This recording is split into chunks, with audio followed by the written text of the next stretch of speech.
امروز 14 август است و باز در شروع یک صبح دیگر شعله گلخوجه هستم که در کنار شما هستم، انیکترش در روبروی شما از پرایگای بارانی. به قول اینجا خیلی هوا سرد است، دوری هم میبینید به خاصی تابستان هم نیست و حالا با وقتی پراگا ساعت 7 است و با وقت دوشنبه ساعت 10، ولی من امیدوارم که هوای خاندان شما گرم و شد باشد و امیدوارم که حالا با گوش و هوش برنامه صبحگاهی ما رو تماشا دارید تا بفهمید که چه خبرهای تازه رو تا این لحظه برای شما ما در دست داریم. شروع میکنم از اون که وبسایت پرزیدنت تاجیکستان با پخش خبر در رابطه با هلاکت 3 کوهنورد روز در این کشور با پرزیدنت روسیه و هم نزدیکان قربانی اظهار تسلیت کرد. در متن برخی از جمله گفته می شود که مرگ این نفران در نتیجه نشست درشت چرخبال در یک مکان کوهی تاجیکستان رخ داد. و گفت که کمیسیون حکومتی سببهای رخ دادن این فاجعه را تحقیق میکند. سفارت روسیه در تاجیکستان هم روز 13 август با نشر یک خبرنامه گفت چرخبالی که روز یکشنبه در پیریخ فورتنبک به صدمه دچار شد حامل 15 کوهنورد و 3 سرنشین بودند. با اطلاع سفارت روسیه 13 تن از این کوهنوردان شهروندان روسیه و یک نفری از بلاروس و اسپانیا هستند. باید گفت که در پی این صدمه 3 کوهنورد روس و 2 سرنشین توجیک به هلاکت رسیدند. با اطلاع امید یوسفی سخنگوی کمیته حالتهای فوق‌العاده تاجیکستان همه کوهنوردان آسیب دیده در حادثه روز 12 август با چرخبال به شهر دوشنبه انتقال داده شدند. به اطلاع او آنها را در فرودگاه ماشین‌های یاری تاجیل پیشواز گرفته همه آسیب دیده ها و هم جسدها را به بیمارستان استقلال بردند.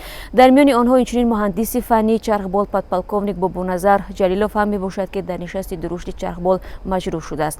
سرنشین چرخبال مظفر فیض‌اللهی 71 ساله بود. سنجش حادثه را داستانی کل تاجیکستان بر عهده گرفته است. اگر در جریان روز باز یگان خبر مربوط به این حادثه دسترسی شد ما حتما به سهم شما بیننده عزیز خواهیم رساند.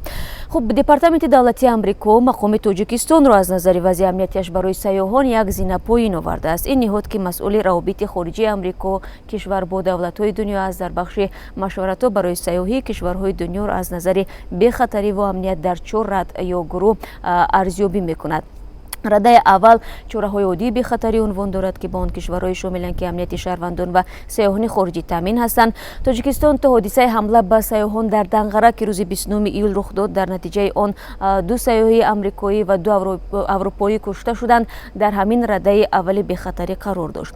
همکنون دپارتمنت دولتی تاجیکستان را از نگاه امنیت به سیاحان به شمار کشورهای شامل کرده است که شهروندانش هنگام سفر به این کشور باید خیلی احتیاط کنند. این مشورت از 3 август سال جاری عمل میکند و ظاهراً 5 روز بعد حمله به سیاحان در دنقره نقش شده است. از میان کشورهای پس و شوروی در این رده تنها اوکراین قرار دارد. دپارتمنت دولتی آمریکا کشورها را از نگاه امنیت به سیاحان به 4 گروه یا رده تقسیم میکند. رده سوم سفر را بازبینی کنید عنوان دارد و در این رده نیز کشورهای شاملند که امنیت به پررگی تامین نیست. بر رده چهارم کشورهای شاملند که آمریکا سفر شهروندانش به این کشورها را اصلا توصیه نمیدهد. در این گروه کشورهای نوامن مثل سومالی و افغانستان قرار دارند. 12 سازمان حامی حقوق رهایی خیرالله میرسیدوف را تقاضا نمودند. در یک اظهاراتی که روز 13 август از نام گروه سازمان‌های حامی حقوق انسان نشر شده از دیپلمات‌ها و نمایندگان سازمان‌های بین‌المللی تقاضا شده است که با آزاد کردن ژورنالیست خیرالله میرسیدوف از زندان پافشاری کنند.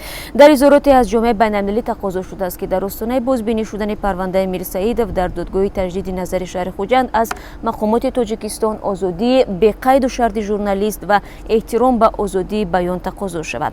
زیر این اظهارات 12 سازمان از جمله آرتیکل 19 انجمن حقوق بشری آسیای مرکزی، کمیته دفاع از ژورنالیستان، فریدم هاوس، هومن رایتس واچ، کمیته نروژی هلسینکی، گزارشگران بدون مرز، انجمن ملی رسانه‌های مستقل تاجیکستان و دیگرها امضا گذاشتند. بررسی شکایت خیرالله میرسیدوف در دادگاه شهر خوجند روز 15 август یعنی فردا شروع شده چند روز ادامه میکند.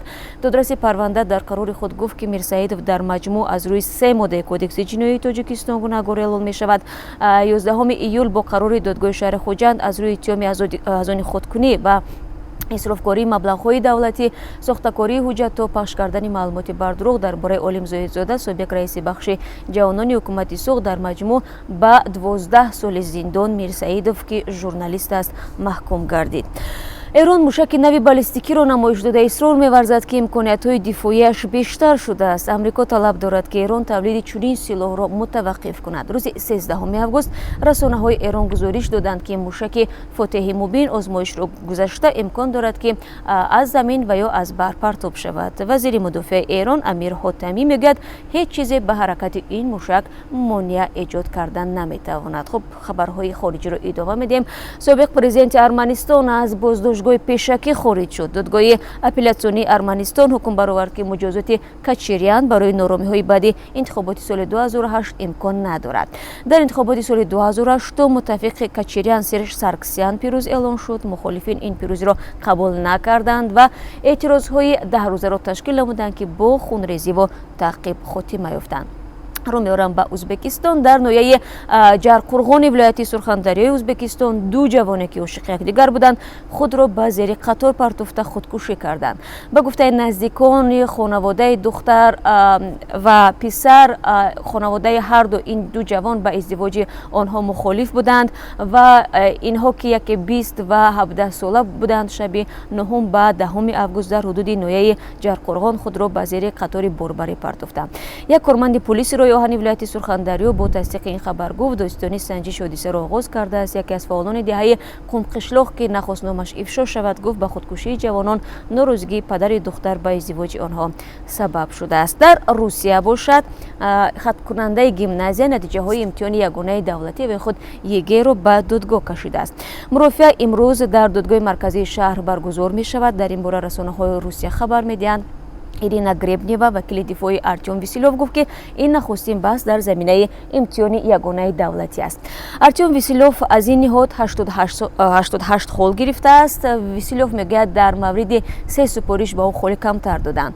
آموزگاران مکتب دعوای خط کننده را تصدیق میکنند. به نوشته رسانه‌ها خط کننده نخست نتیجه های امتحان را در کمیسیون منطقوی به چالش کشید و اعضای کمیسیون دعوای خط کننده را قبول و خالهای او را بیشتر کردند، اما شهر کمیسیون خط کننده را قانع نکرده است و او به نمایندگی منطقوی وزارت معارف مراجعت کرده است. در نمایندگی منطقوی به ارتیوم ویسیلوف پاسخ دادند که با او بهای درست دادند. بعد این خط کننده به دادگاه مراجعت میکند.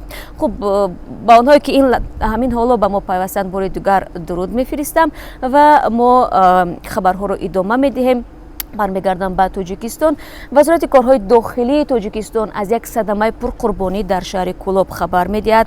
به نوشته وبسایت وزارت حادثه 11 آگوست رخ داده است. تخمینا ساعت 6 بیگو راننده автомашинаи тамғаи مرسدس بنز فردوسجان خدایقول سال تولدش 1991 ساکن دهه سنگپر شهر کولاب هنگام حرکت از سمت دهه سنگپر به سمت محله لوله احمر در روبروی آرامگاه محله گلباغ جماعت دهاتی زیرکی از عهده اداره واسطه نقلیات نبرآمده است و به автомашинаи тамғаи اوپل استرا تحت اداره راننده عبدالرحمنов حبیب‌الله ساکن ناحیه مومن‌آباد برخورده است. در نتیجه راننده اوپل و 3 مسافر آن که 2 نفرشان کودکان از 4 تا 7 ساله بودند به هلاکت رسیدند. 2 مسافر دیگر این ماشین و راننده ماشین مرسدس همراه 1 نفر دیگر جراحت برداشته در بیمارخانه ولایت شهر کولاب بستری شدند.